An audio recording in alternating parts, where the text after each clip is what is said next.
what is the state of Smash Ultimate? Um, right now, we've spoken a lot about Melee. We've been playing a lot of Melee, but through and through, our history is that of two competitive Ultimate players. And it's been a really weird time for us because, okay, before the pandemic hit, everybody would always complain about Wi Fi and playing the game on Wi Fi and how much inferior online Smash Ultimate was compared to in person Smash Ultimate. And I was sort of a champion of that crowd. I'm known for my Wi-Fi Johns. And once the pandemic hit, I have to commend the community. A lot of people didn't, they stopped complaining about Wi-Fi. Like, this is all we got, so let's just, either play it or don't, but don't bitch about it. That's sort of the sentiment that I've seen around.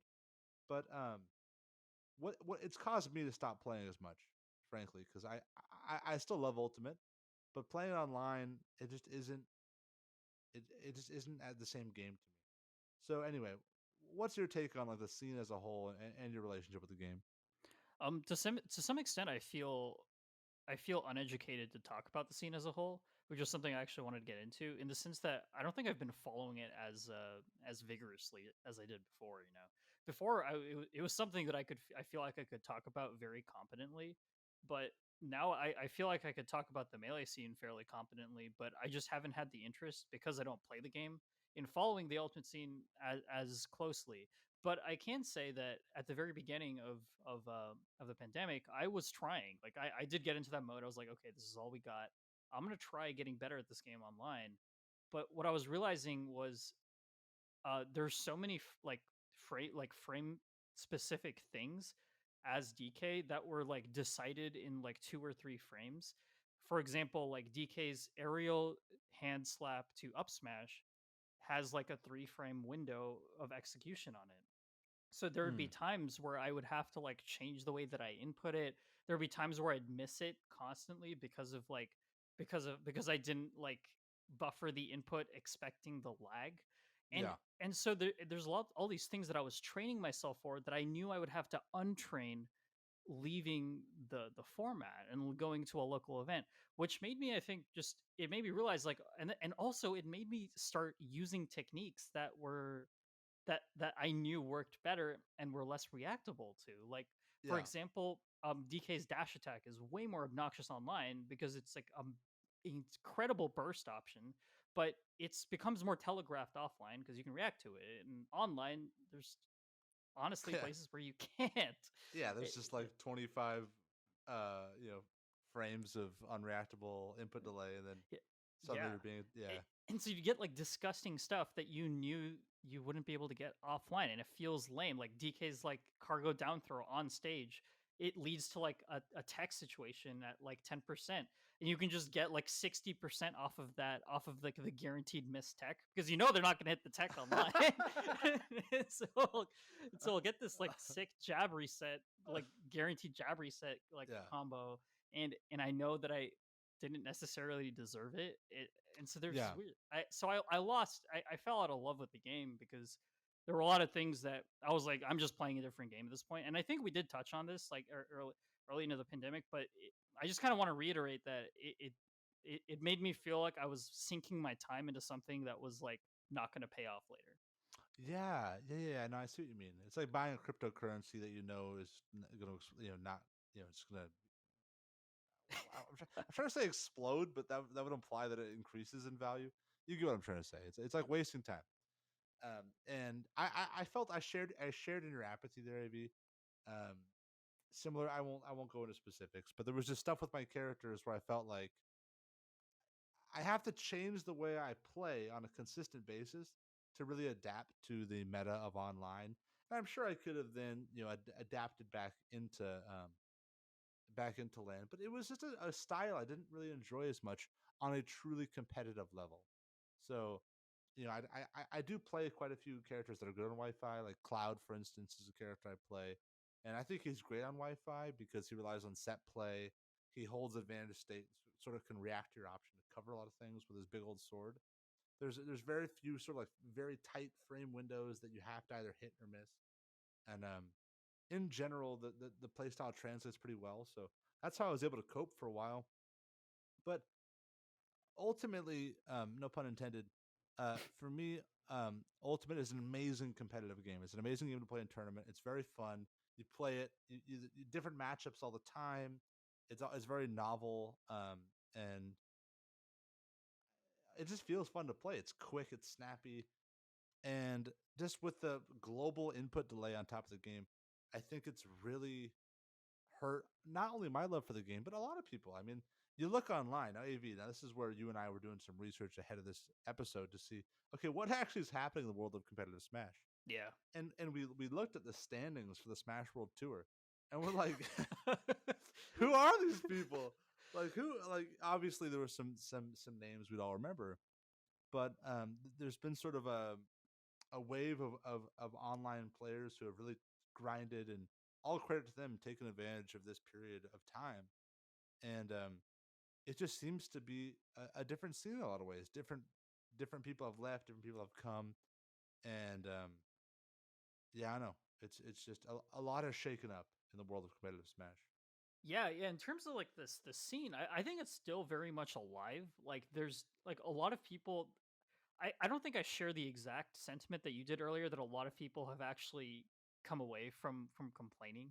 I think there's definitely a very at the very least a vocal minority on Twitter complaining about Wi-Fi Smash. I You know just what? saw You know what it is, dude. I haven't been what on Twitter in like 6 months. okay, there Maybe you go. that. Maybe, Yeah. maybe I'm just unplugged.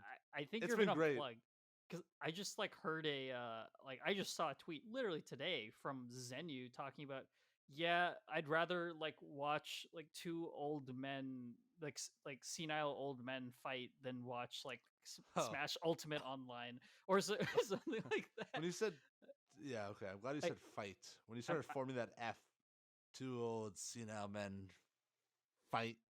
I was like, whoa. I I braced myself for impact. I'm I glad may that.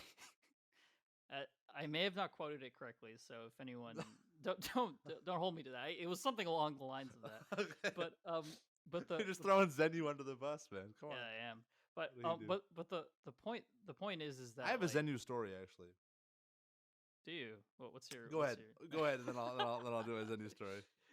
but the one of the big things here is that I think there's still a lot of people that are still complaining about it. There's a lot of people who think that the game is dead online, but we are returning now. We're coming back. I've seen a lot of locals actually been hosted. It's just fully vaccinated locals, and it seems like there's a lot of hope for I guess the grassroots scene to kind of I guess uh, have new beginnings and to be rise from the ashes that was left in the in that is left in this post COVID era. And I think there's a lot of hope for the game, and I think there's going to be a lot more money going into the game after this. I honestly think there's going to be huge resurgence. People are going to be really hungry. I think there's going to be people hungry to come back. There's some people who this was their like the way that they defined themselves. The Smash Ultimate was one of the ways that they that they I guess released from the like the mortal coil of and the toil of being a human being, and I don't Mortal think coil and the toil. What is this like Macbeth? What are you doing? wait what it's like when you rhyme two words it's bars and when I do it I'm Shakespeare. What But coil and toil. What are you talking about? What are you talking about? oh man, Mine was rage and stage, and stage. You're yeah. just coil and toil and cauldrons bubble and cauldrons boil. I lost your whole point. Well, point is that I think there is going to be a love for the game that springs Yeah. from this. I don't think it's dead by any means, and if I think we're actually sitting at the precipice of what's going to be, I think, a new explosion of I think people really getting back into the game. Yeah, I genuinely agree with you. I'm not just saying that for the sake of being optimistic. I think there'll be a pendulum kind of swinging back forward, and I don't want to bring up too many bad memories here, but right when the pandemic was starting, about we had the horrible sort of wave of abuse allegations that came through that sort of put a damper on everybody's love for the Smash community. At least, speaking personally, I would say it certainly bummed me out, as an understatement. And I feel like we've all healed. That's all behind us.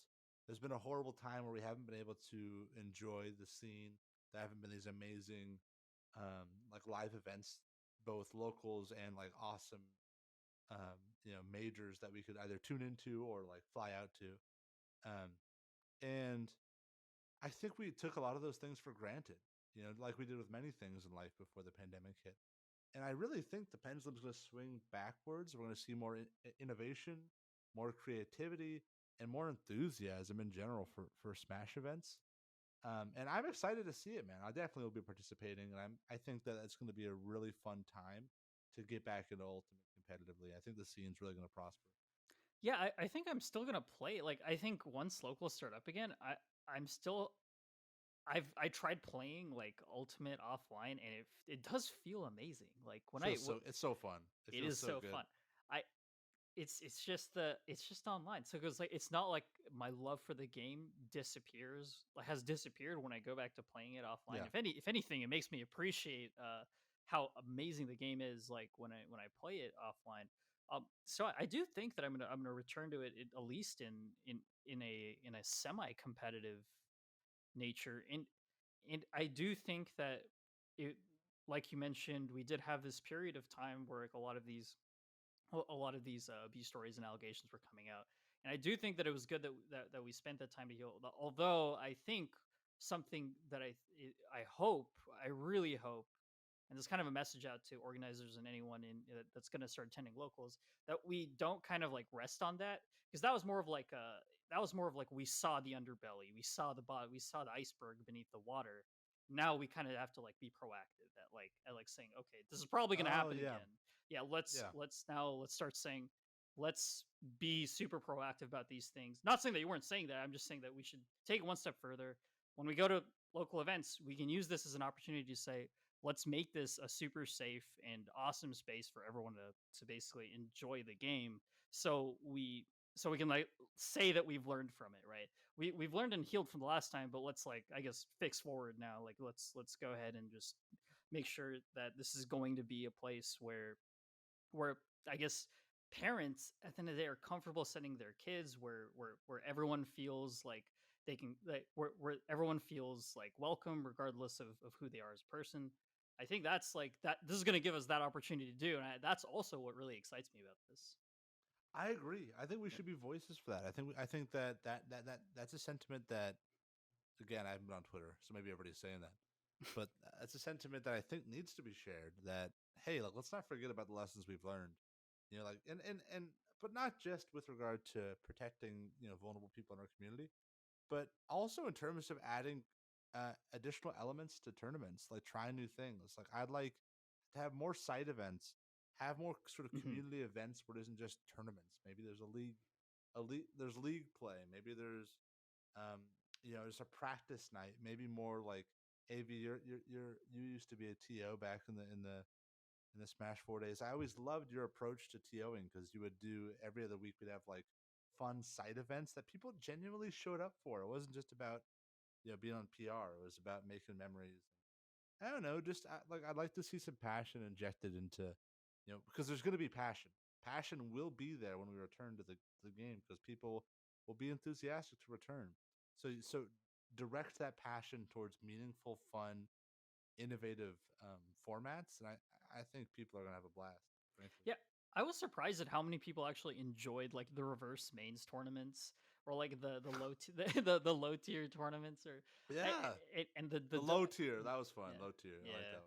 that one. We had a bunch of them like that, and it was genuinely fun. I think a lot of people, it helps, I think, renew, if you're, especially if you're going through a period where you don't feel like you're improving, or you don't feel like the game like hits the same. I feel like these events can kind of like, these low stakes events can at least get your feet back into like the idea of playing in like a bracket setting, but like in more of like a silly way. And it's kind of a good thing overall to de-stress, and it's the release valve, it's the Steam release valve for your competitive Yeah, for your yeah, competitive gameplay, you know. sure.